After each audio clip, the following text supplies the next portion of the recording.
자, 그렇다면 내일장 움직일 업종에 대해서도 여쭤봐야 될 것 같습니다. 2020년 거래일 얼마 남지 않았고요. 내년 이제 시작하기 얼마 남지 않았기 때문에 좀 여러 가지 섹터군들 눈여겨보시는 분들 많으실 것 같습니다. 벌써 1월 준비가 다 끝났다 이런 분들도 계시고 아직도 어떤 종목군들을 봐야 될지 모르겠다 하시는 분들도 많으실 것 같은데 일단 위원님께서 가장 먼저 보고 계신 업종이 있다면 어딜까요?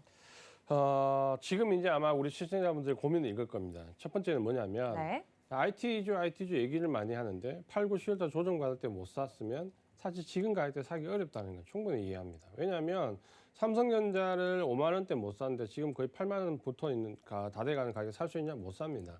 그리고 경기 확장주 철강이나 기계, 화학, 운송 장비, 건설 굉장히 말씀을 많이 드렸는데 이 종목들도 어떻게 보면 이미 큰 폭으로 한번 뛰었습니다. 그래서 지금 상승 중에 있는 이 경기 확장과 관련된 종목들도 어떻게 보면 좀 접근하기 어렵습니다.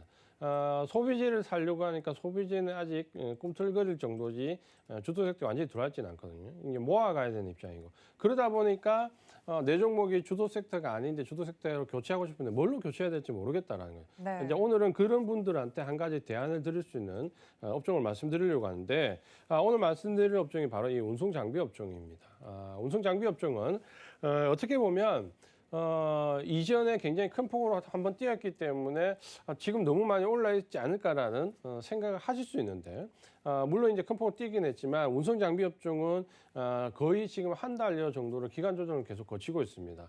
현대차도 마찬가지고요. 현대차를 필두로 대부분 운송 장비 업종이 한 달여 정도한 기간 조정을 거치고 있는데 왜 이렇게 기간 조정을 거치느냐라는 부분에 대한 부분은 일단 먼저 올랐기 때문에 먼저 조정에 들어갈 수 있다라는 부분이 첫 번째일 수 있고 또 한 가지는 그만큼 운송 장비 업종에 대한 기대감이 크다라고 저는 이제 반역적으로 좀 말씀을 드리고 싶은데 이 말은 뭐냐면 우리가 지금 8월, 9월, 10월 그리고 지금 미국 대선 이후에 주도 섹터들의 조정을 받는 모습을 보면 결국에는 조정을 받는 종목 섹터들이 이후에 더 크게 상승하는 모습을 계속해서 보여주고 있습니다. 8, 9, 10월 달에 IT 섹터 조정받고 난 이후에 굉장히 큰 폭을 뛰었고요.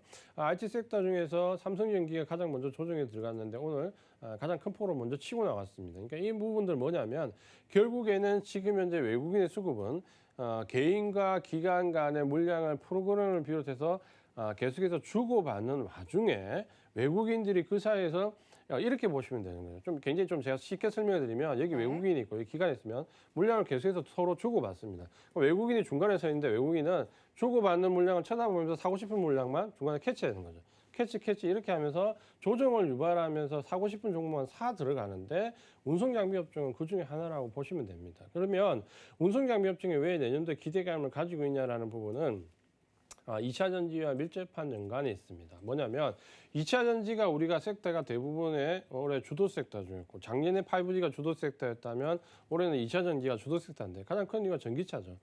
전기차와 관련된 이슈인데 워낙 2차 전지가 차지하는 포션이 크다 보니까 2차 전지가 주목을 받았는데 이 2차 전지가 주목을 받는 단계에서 그 다음 주목을 받는 단계는 결국에는 이 전기차를 생산하는 자동차 업체입니다.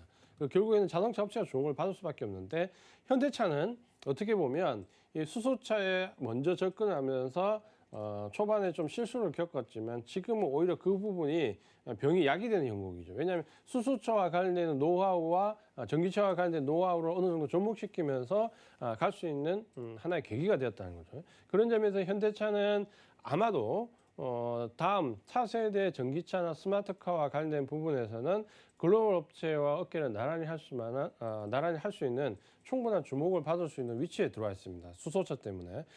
그런 점에서 아마 외국인들도 상당한 기대감을 가지고 있을 거고, 또 한 가지는 뭐냐면, 결국에는 이 경기 확장과 관련되어 있는 섹터들이 주목받는 이유는 올 한 해 굉장히 어려웠기 때문에 이 반사 이익으로 내년도에 실적이 큰 폭으로 뛸 거라는 기대감이 있는데 이 자동차 업종은 알고 계신 것처럼 코로나19 급락 이후에 모든 섹터 업종을 통틀어서 가장 급락폭이 컸던 종목입니다.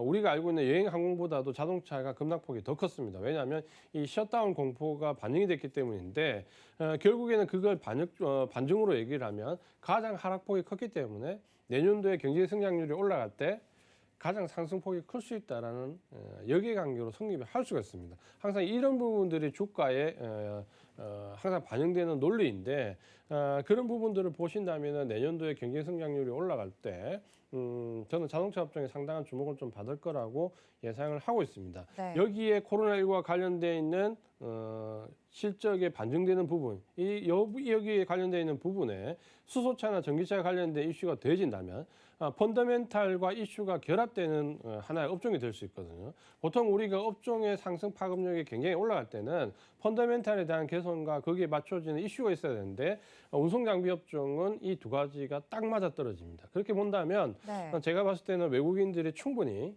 이 업종을 공략하려고 노력할 것이고 그런 점에서 오히려 지금 한 달간의 조정은 어떻게 보면 기회라고 볼 수 있는 거죠. 그래서 지금 만약에 종목을 주도주로 교체를 해야 되는데 너무 많이 갭이 벌어져서 망설이시는 분들은 지금 한 달 정도 조정받고 있는 운송장비업종 한번 고려를 해보자. 이렇게 말씀을 드리겠습니다. 알겠습니다. 운송 장비 업종에 대해서 이야기를 해주셨는데 관련된 종목들도 대표적으로 좀 살펴봐 주시면 좋을 것 같습니다. 어떤 종목들이 있을까요, 위원님? 제가 대표적으로. 이제 첫 번째로 네. 말씀드리고 싶은 종목은 현대차입니다. 네. 대부분 이제 뭔가 그 안에서 코스닥에서 옥석 같은 보석 같은 종목을 하나 찾기를 원하시는데 제가 계속 강조드리지만 뭔가 지금 현재는 코스닥에서 남들이 모르는 걸 찾는 게 아니라 삼성전자나 삼성전기나 삼성 SDI를 사야 되는 장입니다. 네. 제가 계속해서 지금 9월 달부터 강조를 드리는데 내년은 더 심하거든요. 그러니까 뭔가 운송 장비 업종에서 남들이 모르는 걸 찾으려고 하지 말고 현대차를 사십시오. 가장 편안하게. 네. 그리고 현대차가 적어도 아무도 모르는 그 종목의 90%까지는 발맞춰서 상승을 할 수 있습니다. 그 관점을 보셔야 되고 현대차의 우리가 좀 포인트는 코로나19 이후에 실적이 개선될 거라는 기대감은 당연히 있는 거고요. 또 한 가지는 이 3세 경영 체제로 바뀌면서 어떻게 보면 현대차는 체질 개선에 지금 굉장히 어떻게 보면 급박하게 일어나고 있습니다. 그러니까 굉장히 체질 개선이 급박하게 일어나고 있는데 제가 볼 때 굉장히 다행스럽다거나 혹은 어떻게 보면 우호적으로 보는 관점은 대부분은 이런 부분들이 어떤 주력 산업에서 벗어나는 경우가 많은데 현대차는 이 변화가 철저하게 주력 사업과 보완될 수 있거나 주력 사업을 더 키울 수 있는 쪽으로 갑니다. 굉장히 긍정적인 포인트인데 네. 그래서 저는 이 3세 경영 체제 이후에 현대차가 굉장히 바른 방향으로 가고 있다라고 보여지고 있고 그 부분이 아마 수소차와 연관되어 있는 부분에서는 글로벌 메이저 업체와 어깨를 한번 겨뤄볼 만한 하나의 도약이 되지 않을까라는 기대감을 내년부터 좀 가지자. 이렇게 좀 볼 수 있다. 그런 점에서 뭔가 자동차 부품이나 장비 소재 업체를 찾지 마시고 일단은 현대차를 포트에 넣어서 보자. 이렇게 말씀드리겠습니다.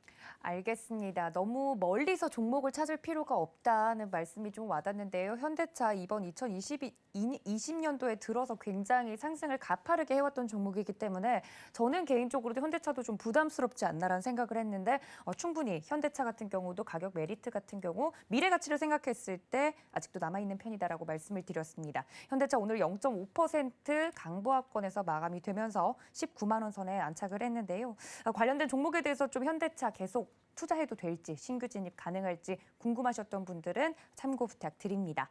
현대차와 더불어서 2021년도에 좀 앞으로 어떤 키워드가 뜰까 이렇게 나온 기사들을 보면 당연히 말씀해 주셨던 것처럼 친환경에 관련된 이슈를 안 끌고 갈 수 없을 것 같은데 물론 현대차도 관련된 전기차, 수소차 관련된 이슈로도 엮여 있지만 그 외에도 친환경 키워드로 가져갈 만한 종목들이나 그런 쪽이 있다면 어디가 있을까요, 위원님? 이 운송장비업체와 제가 맞춰서 좀 말씀드리면요. 네네. 저는 사실 그린 뉴딜 종목은 그다지 좋아하지 않습니다. 네, 왜냐하면 그러신 것 대부분, 같더라고요. 네. 테마성이 짙기 때문이고 또 한 가지는 중국 업체와의 경쟁, 저가 경쟁에서 굉장히 살아남는 데 회의적이다. 부분을 좀 볼 수 있는데 제가 현대차 말씀드려서 사실 한 달 전에 추천드린 종목이 있습니다. 바로 현대제철입니다. 현대제철은 철강 쪽으로만 볼 수 있는 포커스도 있지만 최근에 이제 철강의 철판 가격 인상으로 인해서 실적이 좋아질 것이라는 기대감이 상당히 생겼는데 현대제철은 그런 부분도 있지만 또 하나는 이 수소차, 전기차와 관련된 부분에서 하나의 이슈가 있습니다. 그 이슈는 수소와 관련돼 있는 생산.